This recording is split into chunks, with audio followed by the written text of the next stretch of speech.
In the sweltering summer of 1716, 14 of South Carolina's wealthiest plantation owners gathered at the Grayfield estate for what was meant to be a routine business meeting. None of them left alive. 3 days later, authorities discovered a scene that defied reason. Charred bodies arranged in a perfect circle around a massive coal furnace, their hands bound in iron shackles, mouths stuffed with raw cotton. The only living soul was a slave woman named Esperanza de Lima, found in the kitchen calmly humming a Portuguese lullaby as she sharpened knives. When questioned, she offered only one chilling phrase in broken English. Justice burns slower than coal, but burns complete. Colonial officials sealed the records by order of Governor Robert Johnson, and for over 2 centuries, the truth of the Grayfield massacre remained buried. Tonight we unearth a story of vengeance so precise and merciless, it forever changed how the colony viewed those it enslaved. Before we continue with the tale of Esperanza de Lima and the night that shook South Carolina to its core, make sure to subscribe and ring the notification bell, so that buried histories like this one are never forgotten. Drop a comment with the state you're listening from. Who knows what secrets might lie hidden in your own backyard? To understand Esperanza's vengeance, we must go back 15 years earlier to Charleston in 1701. A booming port city thriving on rice cultivation, worked by enslaved Africans.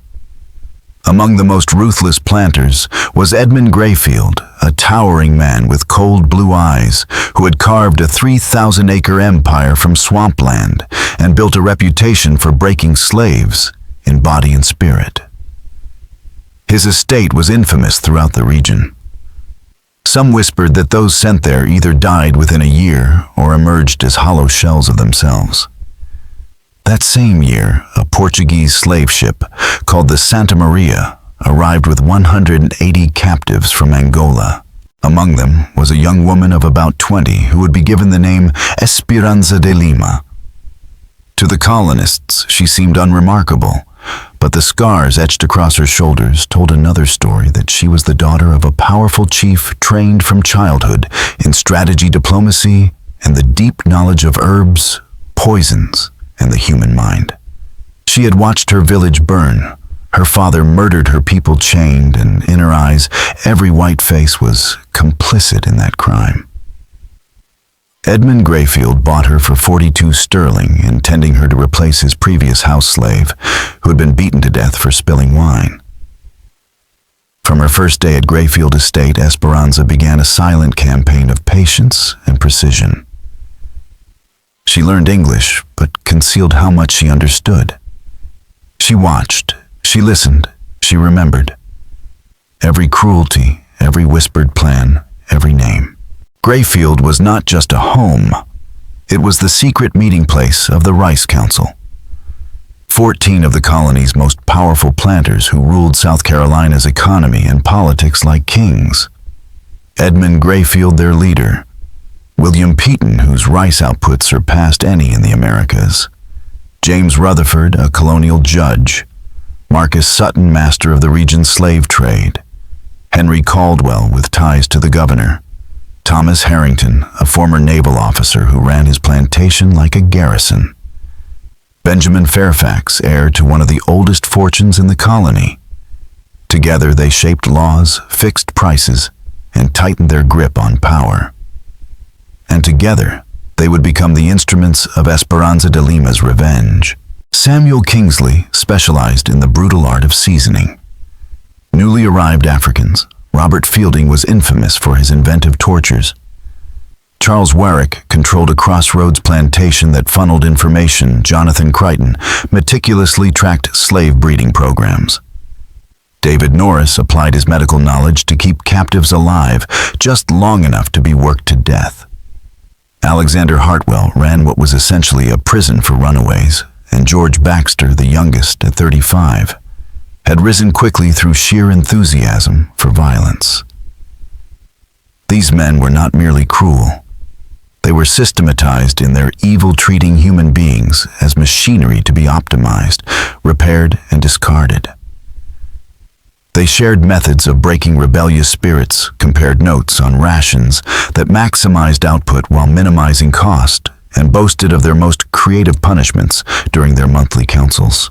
For 15 years, Esperanza served silently at these gatherings, moving like a shadow between plates and goblets, listening as the colony's most powerful men laughed about broken families, debated whether branding was more effective than whipping, and plotted the importation of hundreds more slaves. But her plan for revenge was sparked not by their collective cruelty, but by something far more personal. In the spring of 1715, after 14 years of servitude, Esperanza had managed the impossible. She had kept her humanity intact and against all odds had found love. His name was Wame, though the records called him simply Boy Tom, a 22-year-old from the Rutherford plantation who combined rare strength with unbroken curiosity. Taught to read in secret by a sympathetic overseer, he passed his knowledge to others during stolen Sunday moments, teaching letters and numbers in whispers. Esperanza and Wayne began by sharing information about their master's movements, but their partnership deepened into an unshakable bond. Using songs and gestures that seemed ordinary to White Eyes, they exchanged coded messages about escape routes, sympathetic allies, and hidden resources. By the end of 1715, they had created one of the most sophisticated intelligence networks in colonial South Carolina. Esperanza, collecting secrets from the Rice Council, Wamey building contacts as he was loaned out for heavy labor together, plotting not escape but a coordinated uprising that might free hundreds. They had mapped patrol routes, secured safe houses, and even opened channels to free black communities in Spanish Florida. Then came March 15th, 1716. At the Rice Council meeting, Edmund Grayfield announced his plan to expand his breeding program, pairing chosen females with selected males to produce what he called superior stock. Esperanza's name was first on the list. She betrayed nothing as she poured wine. But inside she felt something rupture. For 15 years she had survived on hope for freedom, for revenge for a future with Wayne. Now Grayfield intended to reduce her to livestock. That night at their secret meeting place beneath a fallen cypress tree, she told Wayne what she had overheard. He begged her to flee. He had arranged contact with a Spanish trader who could smuggle them to St. Augustine within a week. They could live free, even help others from safety. But Esperanza shook her head. "Running saves us," she whispered in Portuguese, their most sacred tongue. "But it changes nothing for our people. These men will continue their evil," Esperanza told him. "More ships will come. More families torn apart, more children born in chains." For 15 years, she had watched the 14 members of the Rice Council make decisions that condemned thousands with the casual cruelty of men discussing crops. She had heard them laugh about separations, trade torture techniques like recipes, and boast about expanding operations that would shatter even more lives. "I have learned their patterns," she whispered. "I know their secrets. I know when they are most vulnerable. We have one chance to send a message that will be remembered forever. One chance to make them afraid the way they make us afraid." Wayne understood. The thought terrified him, not death for every slave lived under that shadow, but the torture that would surely precede it if they were caught. He had seen the punishments inflicted on those who resisted: floggings, mutilations, executions designed to crush not just bodies, but spirits. Yet he also knew she was right. Escape would save only them. Her plan, unthinkably dangerous, carried the chance to strike at the heart of slavery itself to show that fear could cut both ways. Over the next 2 weeks, they refined their plot-blending espionage, psychology, and strategy into what would become one of the most audacious acts of resistance in colonial America. Esperanza would use her access to the Rice Council gathering to create the moment. Wami would handle logistics, supplies, alibis for sympathetic slaves, and contingencies. Their advantage lay in a single truth Esperanza had learned over 15 years of silent service. The council's arrogance made them careless. They trusted their powers so completely, they had forgotten the possibility of danger. The next meeting, set for June 23, 1716, would be their last. The day arrived heavy with the suffocating heat of a South Carolina summer. Esperanza rose before dawn as she had for 15 years. But this day was different. This was the culmination of patience, rage, and planning. The Rice Council meeting would begin at 2 in the afternoon and last well into the night, depending on rum consumption and the length of arguments over rice prices or slave management.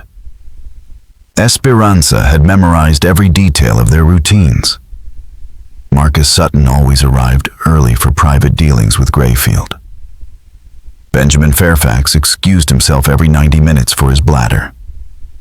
Rice was discussed sober before dinner, while rum-loosened tongues saved their darkest cruelty for afterward.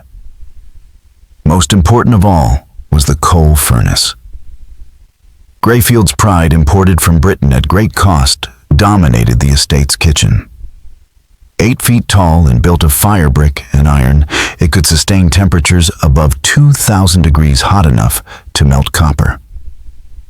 Grayfield showed it off as a symbol of wealth, but Esperanza had studied it with another purpose.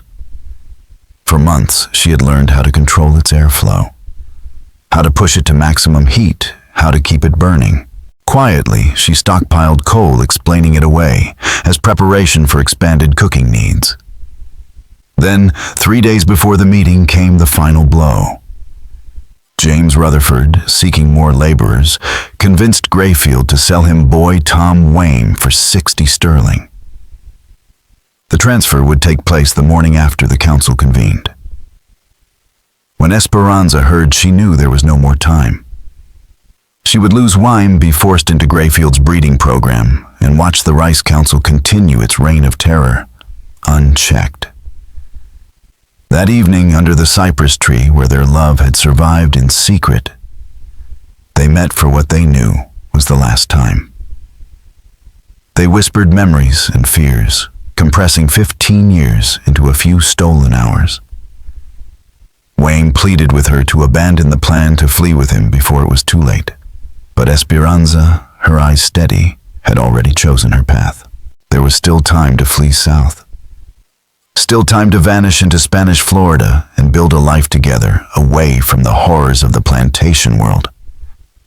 But Esperanza's mind was immovable.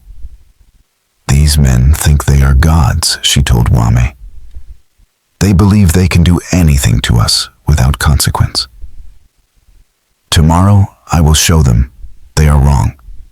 I will show them that we are human beings, not animals, and that human beings fight back when pushed beyond endurance." He knew then that arguing was useless. He had only known her 2 years, but he recognized the steel in her voice. Instead of pleading further, he devoted their last hours together to refining the final details of her plan. On June 22nd, Esperanza began her preparations. She inventoried the kitchen and storage rooms, noting every tool, every chain, every material she might need. She studied the movements of the other house slaves to ensure that when the moment came, none of them would be caught in the firestorm. And she began feeding the coal furnace carefully, methodically, stoking it to a searing heat under the guise of cooking for the council's arrival. By late morning, the furnace glowed like a heart of iron, its temperature climbing toward levels that could melt copper.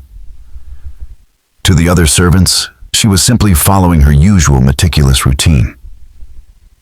To her, every action was a step toward vengeance. By noon on June 23rd, the first guest arrived. Marcus Sutton, the master of seasoning, rode up the avenue with the self-assurance of a man who owned 800 souls. At 53, his body sagged from decades of indulgence, but his eyes were as sharp as the knives he used to break the spirit of Africans fresh off the ships. Edmund Grayfield greeted him at the door, ushering him inside for private discussion, new methods of control strategies for lobbying London to loosen restrictions on the slave trade. One by one, the others arrived. William Peaton, with his retinue of armed guards, still shaken from an attempted rebellion. James Rutherford Horse, adorned with silver pistols, befitting his dual role as planter and judge. Henry Caldwell rolling in with a carriage emblazoned with his family's crest. Others followed in turn, exchanging pleasantries about weather crops and the Indian problem along the frontier, congratulating themselves as builders of civilization. None of them acknowledged that their wealth was built on broken bodies and stolen lives. At precisely 2 o'clock, Grayfield called the meeting to order. The 14 men took their seats around a massive imported oak table, polished so bright it reflected the glow of the silver candelabras. Esperanza moved among them, silently pouring wine into crystal glasses, setting dishes with practiced grace. They hardly saw her. They never had. The meeting opened, as always, with a discussion of rice prices. William Peaton bragged of record yields thanks to his incentive system. Slaves who exceeded their quotas received scraps of extra food, while those who fell short were beaten. Around the table, men nodded in approval, sipping rum, laughing lightly, as if cruelty were a science, as if lives were numbers on a ledger. Esperanza listened every word, etching itself into her resolve. Today was different. Today, the ledger would be balanced. Peaton carved into his imported beef as he explained his philosophy. The key is making them understand their comfort depends entirely on their productivity. Give them just enough hope to keep working, but never enough security to grow complacent. Rutherford nodded, his voice calm, clinical. Family separation works best. Nothing drives a man harder than knowing his wife and children are locked away, their reunion dependent on his output. Around the table, the men traded methods as casually as merchants discussing trade routes. They compared breeding programs as if they were planning livestock improvements. They spoke of punishments like craftsmen sharing innovations. Esperanza moved silently among them, topping glasses and clearing plates. Her face expressionless, her mind a storm of calculation. She memorized every movement, every voice, every weakness. As the formal agenda gave way to looser conversation, the cruelty deepened. Marcus Sutton bragged about a torture cage imported from the Caribbean, a metal box that roasted its victim alive under the sun. Samuel Kingsley boasted about his experiments in forced breeding. Then George Baxter, the youngest of them all, leaned back with the arrogance of youth and unveiled his innovation. The Spanish, he declared, were paying premium prices for seasoned slaves in South America. If they pooled resources, they could buy a ship and begin exporting their unproductive stock overseas for staggering profit. The room erupted in excitement. They speculated on numbers, mapped out logistics, and calculated profits from sending men, women, and children to even harsher fates than South Carolina's fields. Esperanza listened as her last thread of belief in human restraint snapped. For 15 years she had told herself there were limits, that even monsters must eventually stop. But these men had no boundaries. Their only horizon was profit, their only imagination devoted to new forms of suffering. At exactly 9:47 p.m., the German clock chimed in Grayfield's dining room. The men lounged in their chairs, jackets loosened, bellies warm with beef rum and imported brandy. Tobacco smoke curled above them, like incense over an altar. They spoke now of Samuel Kingsley's idea for a breeding registry, bloodlines tracked across plantations to create a superior class of slaves, bred for strength and docility. Their tone was academic, detached, as if discussing soil composition. They never noticed when Esperanza slipped from the dining room to the kitchen. They never saw her secure every exit but one. They never guessed that the furnace in Grayfield's kitchen, stoked all day, burning hotter than ever before, was no longer meant for food. For weeks, she had placed shackles in key locations throughout the house, devices once used to restrain the rebellious, now primed for their masters. And in the brandy they sipped so freely, she had dissolved a secret blend of herbs, knowledge carried in memory from her grandmother, that would sap strength, cloud vision, and eventually bring unconsciousness. The poison began its work quietly. George Baxter, who had poured himself glass after glass, slumped forward, first blinking as though the candlelight itself betrayed him. Peyton muttered about nausea, clutching his stomach. Rutherford rubbed at his eyes, trying and failing to focus. Around the table, laughter faltered. Brandy glasses wavered in unsteady hands.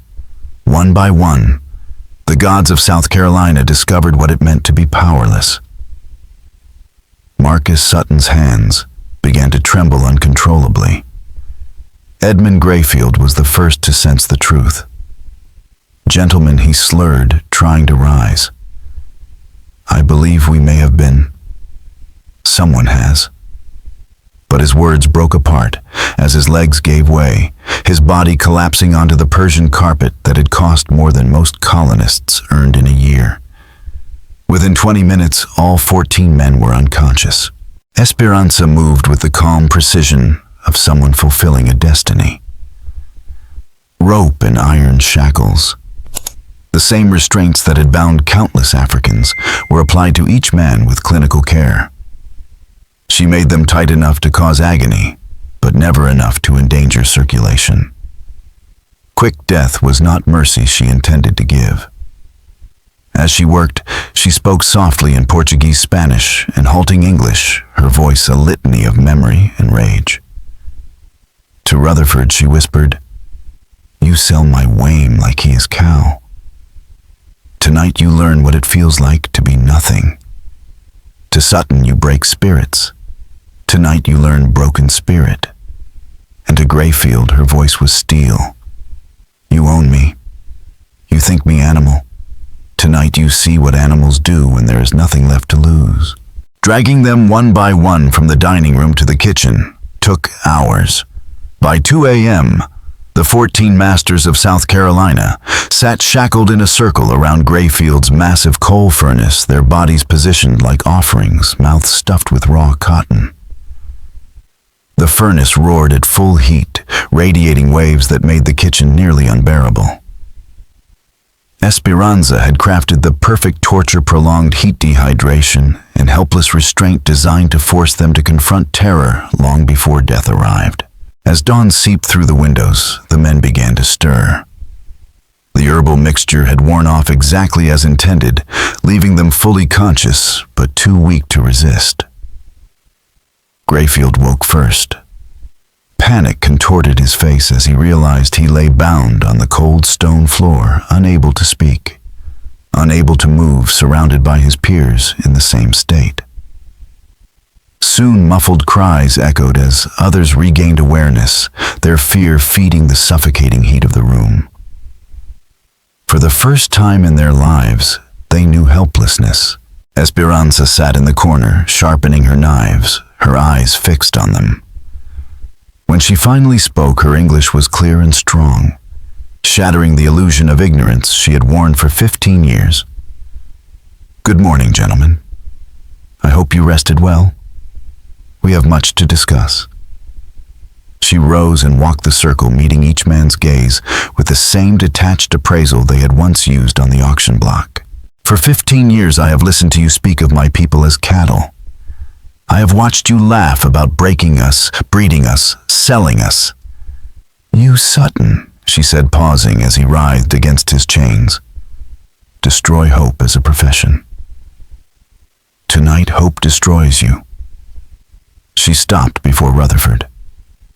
"You tear families apart for control. Now you will die with no family to save you." And then to Grayfield. "You had choice. You had power. You chose to be a monster. Profit was your god. Tonight it abandons you." Returning to the center of the circle, she stood before the roaring furnace. The heat licked at her skin, but she did not flinch. Today she said, her voice steady, You will know what it is to be powerless. You will learn what it is to be less than human. And you will die slowly, with time enough to remember every cruelty you ever inflicted. With those words, Esperanza began the final act of her vengeance.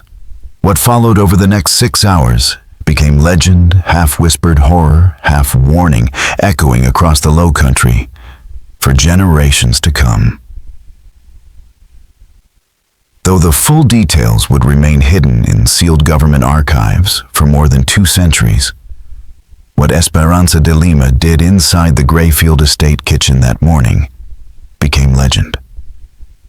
She transformed the room into a theater of retribution, forcing 14 of the colony's most powerful men to experience for the first and last time what it meant to be utterly powerless. She began with words. Moving slowly around the circle, she forced each man to listen as she recounted acts of cruelty with the same calm detachment they themselves had used in their meetings. "Mr. Peaton," she said, kneeling beside him, "do you remember the woman Asher? She was pregnant when you bought her in 1714. You worked her until she went into labor, then sold her child before she recovered. When she cried for 3 days, you ordered her whipped for disturbing your sleep." Pétion's eyes widened. He remembered. They all remembered. Esperanza had carried every detail, every name, every horror in her mind for 15 years. She turned on Charles Warwick. "You paid Mr. Grayfield £5 for the privilege of whipping a runaway. 50 lashes carefully timed so he stayed conscious. You smiled the entire time." Around the circle, sweat and tears blurred into dark stains on silks and linens. Their fine clothing symbols of wealth and power clung to them like funeral shrouds as the heat from the furnace turned the kitchen into a furnace of its own. Then she read from Grayfield's ledger, the book that reduced human beings to commodities. April 12, 1715. Sold boy named Caesar, age 14, to Rutherford Plantation for breeding purposes. 45 sterling. Mother became unmanageable after separation. Recommend immediate sale or disposal. She turned another page. June 3rd, 1715. Female named Rebecca died in childbirth. Child survived. Estimated loss, 20 sterling. Note: improve nutrition for breeding females to reduce mortality. Page after page, she recited their atrocities in their own words, forcing them to confront the truth of what they had built, a world where suffering was nothing more than a line in a ledger. For 2 hours, the psychological torture continued. Esperanza's memory was flawless. Every sale, every punishment, every decision that had broken lives, she recalled them all. And when she finished, she turned to the furnace. From its blazing core, she pulled long iron rods heated to a cherry red that glowed like molten sunlight. The heat was so intense it shimmered in the air. She walked to Edmund Grayfield, the man who had owned her life for 15 years, and held the iron close to his face, just shy of contact. "This," she said softly, "is for every man, woman, and child you branded like cattle. This is for every soul you marked as your property." What followed was beyond comprehension. The screams that erupted from the Grayfield kitchen that morning rolled across the fields like thunder. Slaves working a quarter mile away froze at their tasks, listening in disbelief. The sound was unlike anything they had ever heard, masters crying out in agony, powerless and broken, their voices carrying on the wind as if the land itself demanded witness. The cries that filled Grayfield's kitchen were unlike anything the Low Country had ever heard. Agonized, broken wails from men who had spent their lives believing themselves untouchable, now discovering what helplessness truly meant. Esperanza worked with grim precision, pressing heated iron to flesh in carefully chosen places, hands, feet, faces, injuries calculated to maximize pain without ending consciousness. She had learned these lessons from them, their own torture methods turned against them with merciless efficiency. Between applications of the glowing rods, she continued her assault with words dissecting their legacies. "Your son William," she told Marcus Sutton as he writhed, "is only 16. Perhaps he will learn from this. Perhaps he will decide it is too dangerous to treat men as cattle." Her calm, deliberate tone cut deeper than the iron, stripping away their carefully constructed identities as masters. For the first time in their lives, they were not rulers, but property. As the furnace drove the kitchen's temperature past 130 degrees, several men began to slip toward delirium. Their skins scorched their breath, shallow. Esperanza refused them that escape. She revived them with damp cloths and trickles of water, forcing them back into awareness. "You will not find mercy," she told them. "Not yet. You must stay awake." Hour after hour, the torment continued. The balance of power inverted in the most brutal possible way. Their suffering was not simply physical, it was existential. They were tasting the daily reality they had inflicted on others, stripped of agency, reduced to objects in another's hands. As evening shadows stretched across the stone floor, Esperanza prepared her final act. The furnace had burned at peak heat for nearly 18 hours, a blazing monument to her patience and rage. One by one, she dragged the broken men closer, placing their bodies within feet of the fire, so the radiant heat would finish what the iron had begun. She paused before Marcus Sutton. "This is how you killed Thomas," she reminded him. "Locked in a cage, left to cook alive under the sun, while you ignored his pleas for water. You wanted others to see his suffering. Tonight, others will remember yours." When the last body had been positioned, 14 of the colony's most powerful men lay arrayed in a circle around the furnace, roasting slowly in the infernal heat. Their cries weakened into hoarse rasping, then into silence as their voices failed. The kitchen filled with the stench of charred flesh and the ragged sound of failing lungs. By nightfall, on June 24th, 1716, the rulers of South Carolina's rice empire had been reduced to what they had always made of others' meat in the fire property to be consumed. Esperanza sat in her corner, sharpening her knives with slow, steady strokes, humming the Portuguese lullaby her mother had once sung in the village burned to ash by raiders 2 decades earlier. She no longer needed to watch the dying men. The sound of their ragged breathing told her everything. None would escape into unconsciousness before justice ran its course. Near midnight, the last of the Rice Council began to fade. Edmund Grayfield, his body hardened by years of indulgence and care, denied to those he enslaved, clung to life longer than the rest. His final words were a hoarse whisper, almost lost under the roar of the furnace. "Please, I can give you money. Freedom. Whatever you want." Esperanza regarded him with the same detached curiosity he had once shown while inspecting slaves at the Charleston market. "What I want," she said evenly, "is for you to die knowing you were wrong. You are not superior. You are not chosen by God. You are not a master. You are only a man who chose evil. And now you pay the price." Those were the last words Grayfield heard before the furnace heat claimed him. At dawn on June 25th, 1716, the slaves of Grayfield Estate entered the kitchen and froze. 14 blackened bodies lay arranged in a perfect circle around the massive coal furnace limbs, twisted faces, unrecognizable. The smell of charred flesh hung heavy in the air. And at the tables sat Esperanza de Lima, calmly sharpening knives, humming her mother's song, as if nothing had happened. When the overseers arrived, the scene shook them to their core.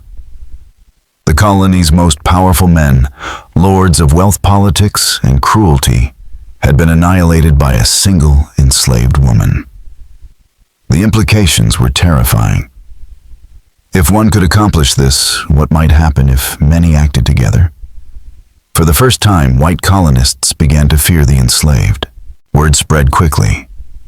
But colonial leaders faced an impossible dilemma. Publicly punishing Esperanza risked spreading her story, showing the enslaved that rebellion was not only possible, but devastatingly effective. Yet allowing her to live would be seen as weakness. Governor Robert Johnson convened an emergency council. After days of debate, they chose silence over spectacle. The official records were sealed under gubernatorial order, locked in Charleston's archives with instructions not to be opened for 50 years. Families of the dead were told their husbands and fathers had perished in an accidental fire. Esperanza's name was erased from official accounts, her vengeance buried beneath lies. Her fate was cruelly calculated. Rather than execution, which risked turning her into a martyr, she was sold to a Spanish trader bound for the silver mines of South America. Everyone knew the mines were death sentences, their brutal labor consuming lives in less than 2 years. Yet even that carried risk. If she survived long enough to tell her story, she could ignite rebellion across continents. The council ensured that would never happen. Esperanza de Lima never reached the mines. Somewhere between Charleston and Cartagena, her story ended, but her silence became its own legend. Among the enslaved, whispers spread of the woman who had turned the master's tools against them, who had made gods bleed and die like men. The Grayfield Massacre was erased from the history books, but it lived on in the fields, carried in songs, prayers, and whispers. And though the archives would remain sealed for centuries, the fear it planted in the hearts of slave owners never left. On July 15, 1716, 3 weeks after the Grayfield Massacre, Esperanza de Lima was marched to Charleston Harbor and loaded aboard the Spanish trading vessel Santa Isabella bound for Cartagena. Officially, she was just another slave in the cargo hold, one of 43 souls chained for transport. Unofficially, the captain carried secret orders, ensure she did not survive the voyage, but make her death appear accidental. According to the ship's log, Esperanza succumbed to fever on the 3rd day at sea and was buried according to maritime practice. But rumors told another story. Some whispered she had made contingency plans with allies in the Spanish territories. Free black sailors, smugglers, even sympathetic traders who might have helped her escape if she could endure the crossing. Others claimed she had been seen speaking with seamen in Charleston before departure, bargaining with knowledge instead of coin. Most telling of all survivors from Grayfield said Esperanza spent her final weeks quietly teaching, instructing house slaves in herbs, poisons, anatomy, and the weaknesses of their masters. Justice burns slower than coal, she told them, but it burns complete. The fire I started will spread. The colonial authorities tried to snuff that fire before it caught. The Grayfield slaves were scattered, sold off to plantations across the region to prevent them from sharing their stories or coordinating their knowledge. But it was too late. The damage had been done. In the months that followed, South Carolina was gripped by unrest. There were no massacres on the scale of Grayfield, but 1,000 smaller rebellions flared like sparks. Plantation kitchens went up in flames under suspicious circumstances. Livestock died suddenly poisoned with unfamiliar compounds. Overseers suffered accidents at moments too precise to be chance. Tools vanished only to reappear later in places that suggested deliberate sabotage.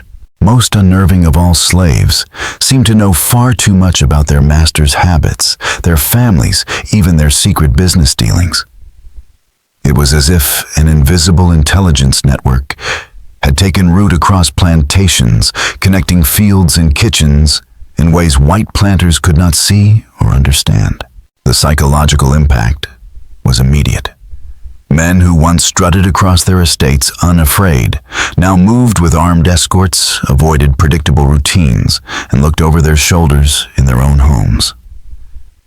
The monthly Rice Council meetings, the cornerstone of planter coordination, were suspended indefinitely. None dared to gather in large groups, not after what had happened at Grayfield. Some owners, rattled by fear-eased conditions, slightly feeding their slaves better, curbing casual brutality, not from conscience but from pragmatism. Others doubled down, enforcing harsher punishments and restrictions. Yet the harsher the hand, the more escape slowdowns and accidents occurred. The old certainty of white supremacy had been fractured not by armies or laws, but by one woman with patience, intelligence, and a will of iron. Esperanza de Lima vanished into rumor, her true fate forever obscured. But her fire spread just as she had promised. The colonial government's response was swift and predictable. New laws restricted slave movement, prohibited gatherings of more than 3 without white supervision, and imposed brutal punishments for anyone caught with weapons or even tools that might serve as weapons. But these laws were nearly impossible to enforce across the scattered plantations. Instead of preventing resistance, they pushed it underground, making it more secretive, more deliberate, and far more dangerous. More importantly, the story of Esperanza de Lima refused to die.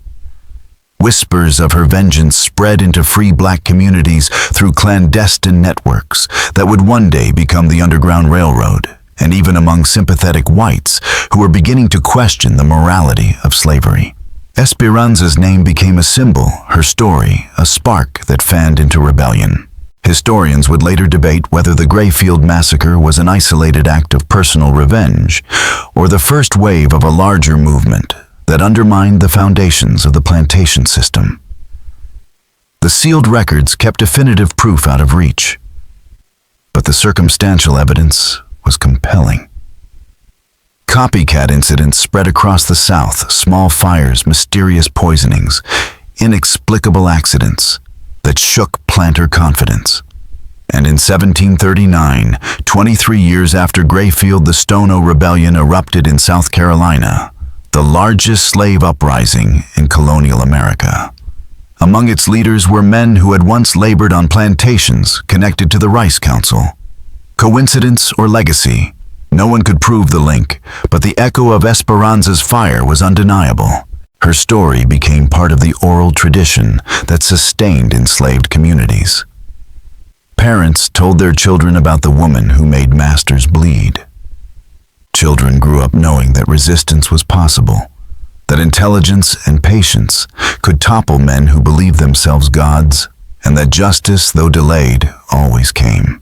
When the Grayfield records were finally unsealed in 1766, 50 years to the day, as Governor Johnson had ordered, the colonies were already hurtling toward revolution.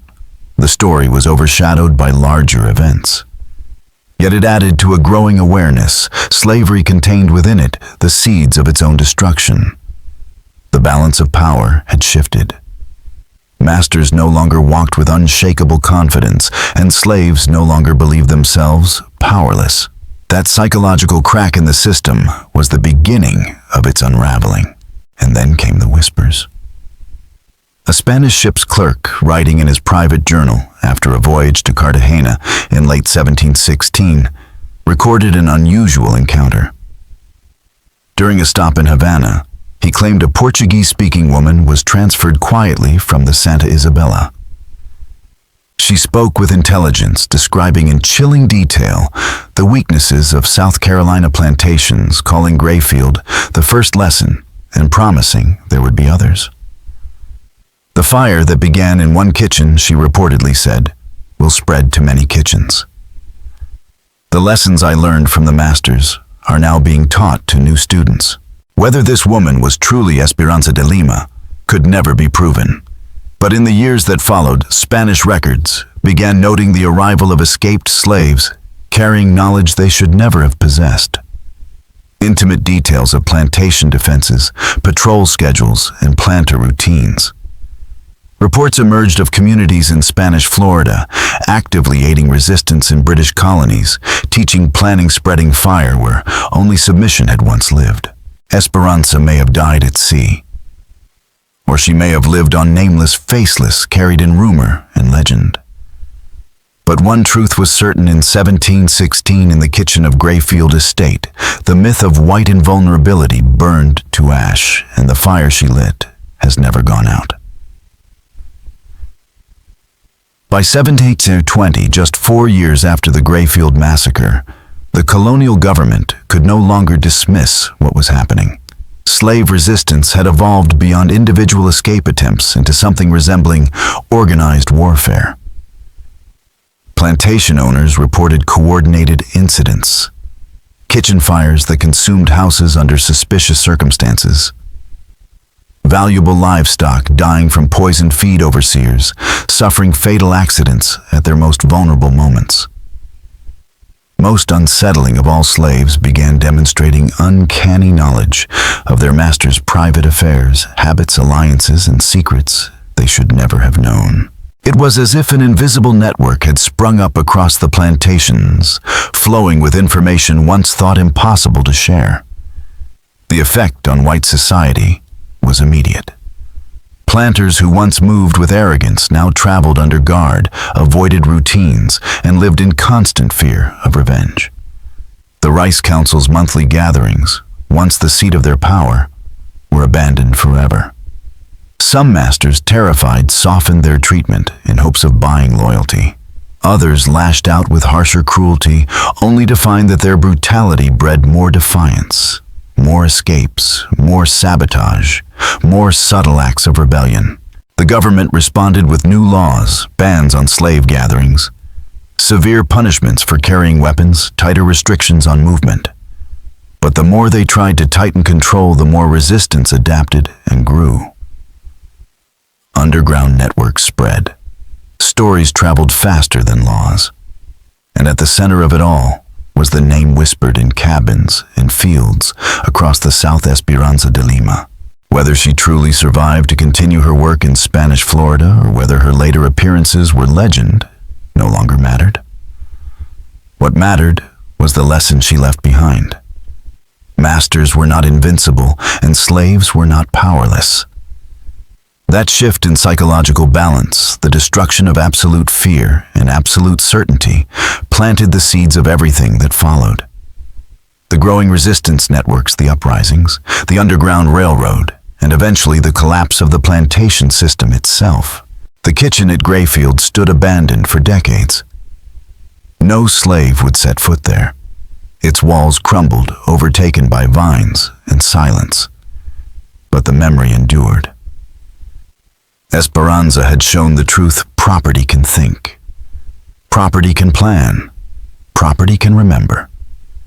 And when pushed beyond endurance, property can fight back. Justice burns slower than coal, but it burns complete.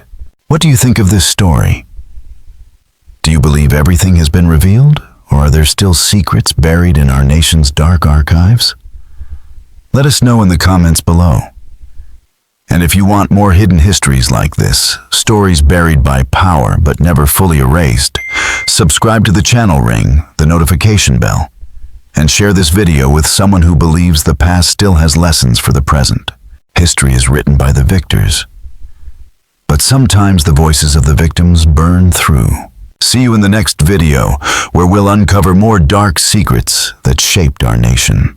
Thank you everyone for watching the whole video. Please like and subscribe to watch more good videos.